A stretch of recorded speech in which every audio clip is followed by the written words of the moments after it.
With colder weather on the horizon and the coronavirus surging in an already fragile economy, the United States is bracing for a tough winter. American employers sharply scaled back hiring in the last month, adding just 245,000 jobs, the fewest since April. President-elect Joe Biden says quick action is needed to reverse what he described as one of the worst economic crises in modern history. The folks out there aren't looking for a handout. They just need help.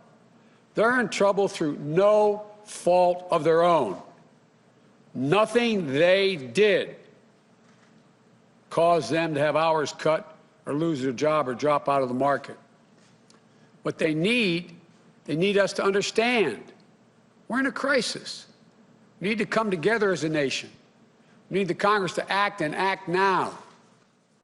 Biden has highlighted the plight of working-class Americans and struggling business owners, speaking to those who have lost jobs in the service industry and public sector in a virtual roundtable discussion earlier this week.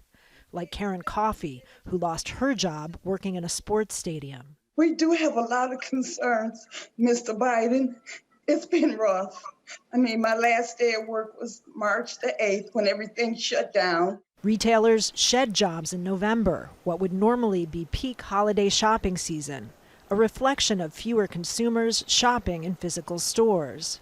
Restaurants, bars, and hotels saw modest job growth, but many continue to struggle amid the pandemic, with parts of the country beginning to reimpose restrictions on businesses. We're trying to save lives and keep people healthy.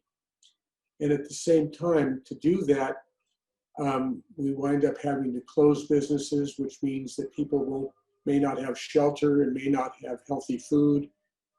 So there's a balance or a needle you have to thread right there. In all, nearly 10 million jobs lost since the pandemic have yet to return, with a rising proportion of the unemployed describing their jobs as gone for good. Unless Congress approves another aid package before the end of the year, millions of unemployed workers stand to lose all of their jobless assistance. And President-elect Biden says that should be just the first step. He plans to introduce more measures to stimulate the economy as soon as he's inaugurated on January 20th. Kristen, Saloomey, Al Jazeera, Wilmington, Delaware.